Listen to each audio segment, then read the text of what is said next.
L'espace CEDEAO s'est réduit avec le retrait du Burkina Faso, du Mali et du Niger, et le président Ouattara veut compter sur son homologue ghanéen pour le retour de ces trois pays de l'AES au sein de la communauté économique des États de l'Afrique de l'Ouest.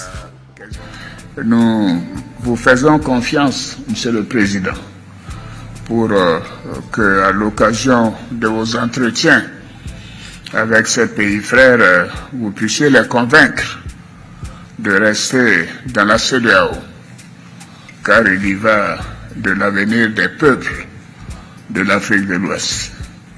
Et je voudrais aussi lancer un appel aux pays de l'AES pour dire que nous sommes mieux à 15 qu'à 3.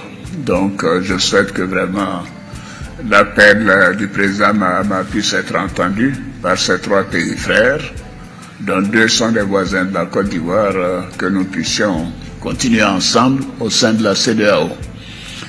Le président ghanéen reconnaît que si les trois pays se sont retirés de la CEDEAO, c'est qu'il y a des dysfonctionnements au sein de l'organisation qu'il faille corriger. Mais John Dramani Mahama reste optimiste en ce qui concerne la possibilité de ramener les trois pays de l'AES à la maison. Oui, bien sûr, pourquoi pas. Je dirais qu'il y a toujours la possibilité de ramener nos pays frères à la maison.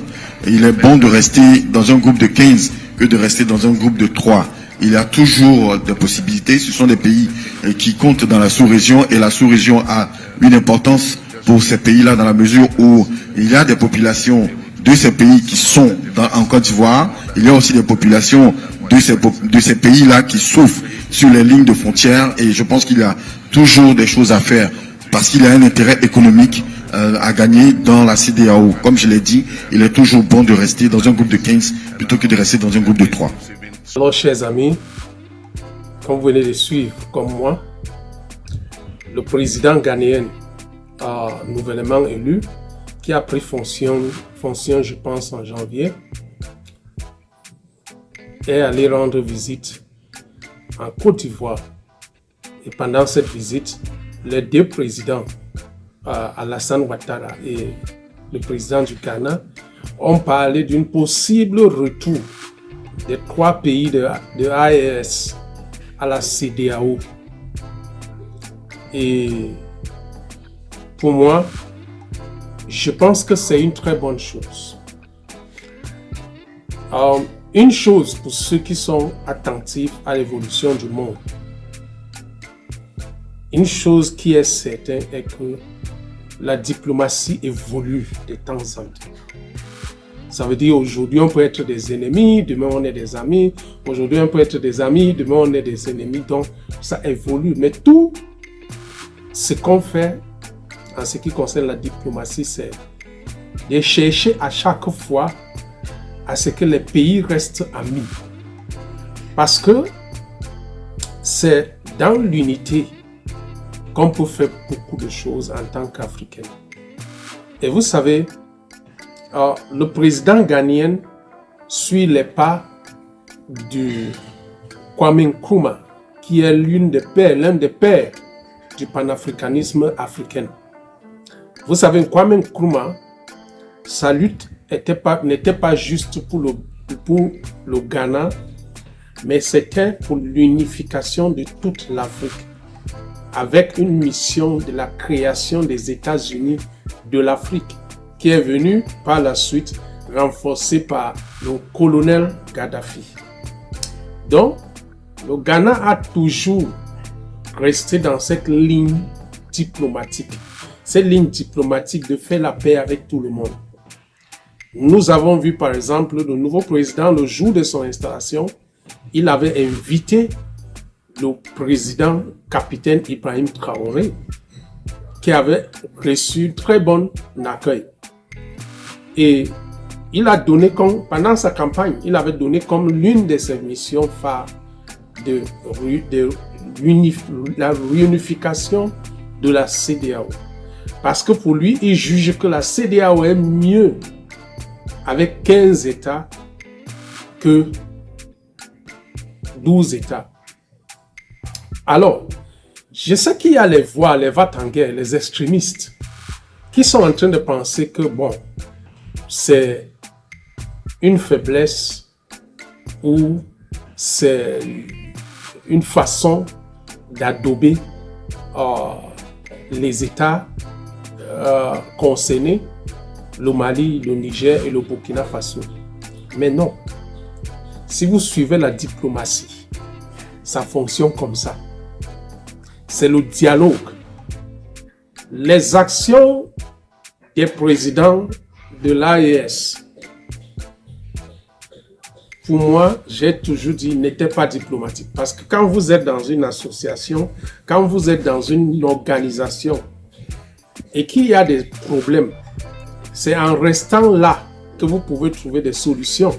Ce n'est pas important. Vous voyez par exemple, depuis ce qui se passe avec l'Ukraine et la Russie est toujours membre de l'ONU.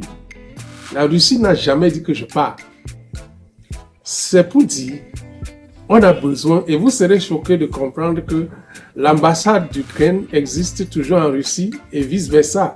Ce qui veut dire la diplomatie est très importante dans notre monde d'aujourd'hui. Parce que Dieu a fait le monde de façon que aucun pays peut rester seul. C'est pour ça que vous voyez, regardez dans le monde, surtout en Afrique, chaque pays a toujours quelque chose que l'autre pays compte. Donc, moi je pense que cette initiative des présidents Alassane Ouattara et John Dramani doivent être accueillis à bras ouverts par les présidents Tiani, le président du Mali et le capitaine Ibrahim Traoré. Parce qu'en fin de compte, qu'on veut ou qu'on ne veut pas, on doit toujours discuter. Le Ghana, la Côte d'Ivoire, le Bénin, le Nigeria ont besoin du Niger, comme le Niger a besoin de ce pays aussi. Le Burkina Faso a besoin du Bénin, du Togo, comme le Togo, le Bénin a besoin du Burkina Faso. Et en plus, vous voyez par exemple avec la montée du terrorisme dans cette zone et qui commence aussi à toucher le Ghana. Quelle est la meilleure façon de combattre si ce n'est pas en unissant les forces dans la CEDEAO pour combattre ces djihadistes? Et vous savez, dernièrement, la CEDEAO a parlé de la mise en place de sa force conjointe. Nous tous le savons qu'il y a des choses qu'on reproche à la CEDEAO. Moi, personnellement, je reproche beaucoup de choses à la CEDEAO que je pense qu'on peut faire des modifications. Par exemple, je reproche à la CEDEAO d'être un CEDEAO des présidents au lieu d'être un CEDEAO du peuple. Comme par exemple, quand vous regardez l'Union européenne, c'est l'Union européenne du peuple. Ce n'est pas les présidents qui nomment les représentants. Les représentants sont élus. Ça fait donc qu'un président ne peut pas avoir le pouvoir sur la CEDEAO. Parce que ce qui se passe aujourd'hui, regardez par exemple ce qui s'est passé dernièrement en Guinée-Bissau, où c'est même CEDEAO qu'on reproche tout le temps que la CEDEAO ne fait jamais rien. Quand il y a un problème, la CEDEAO ne vient pas. Mais la CEDEAO a pris l'initiative d'aller en Guinée-Bissau pour discuter avec les personnes concernées. Mais le président, qu'est-ce que le président a fait? Le président les a chassés. Parce qu'en effet, c'est une CEDEAO des présidents. Donc c'est les présidents qui prennent des décisions alors qu'on devait avoir une commission forte de la CEDEAO qui peut même prendre les décisions sur les présidents au cas où les présidents ne respectent pas les principes signés par eux-mêmes de la CEDEAO. Il y a beaucoup de choses qu'on peut reprocher à la CEDEAO. Je reproche à la CEDEAO son lenteur à mettre en place beaucoup de projets. Par exemple, le projet de l'autoroute. Voyager, par exemple, entre le Bénin pour le Nigeria. Regardez l'état de la route. Mais rien n'est fait. Alors que cette autoroute devait permettre à ce que quelqu'un quitte le Nigeria pour arriver au Sénégal. en moins de 2 jours. Mais nous sommes où? Certes, il y a tellement de choses qu'on reproche à la CEDEAO. Moi, j'en ai beaucoup même. Mais toutefois, je dis toujours, ce n'est pas en étant dehors qu'on peut trouver des solutions. C'est en étant ensemble. Et je reviens sur ce que les présidents Alassane Ouattara et John Dramani ont dit. On est mieux à 15 qu'à 3. Qu'on veut ou qu'on ne veut pas, c'est une réalité. Et moi, je pense que ce que je peux dire ici, c'est demander au président Tiani du Niger, au président capitaine Ibrahim Traoré, au président du Mali, d'écouter ce que la CEDEAO a à leur proposer, de dire ce qu'eux ils pensent qu'on peut modifier de la CEDEAO et qu'ensemble, qu'ils trouvent une solution de revenir. La famille, l'Afrique est une famille. Plus nous sommes divisés, plus nous sommes faibles. Et je veux vous dire, en Afrique, le seul bloc qui faisait la fierté de l'Afrique, c'est la CEDEAO. Et on a vu la CEDEAO intervenir dans beaucoup des affaires en Afrique de l'Ouest. C'est le seul bloc qui faisait la fierté de l'Afrique. C'est pour ça que certains panafricanistes comme nous ne pouvons pas cautionner le fait que cette CEDEAO, qu'on a tant vanté, même malgré avec ses défauts, continue à se déchirer.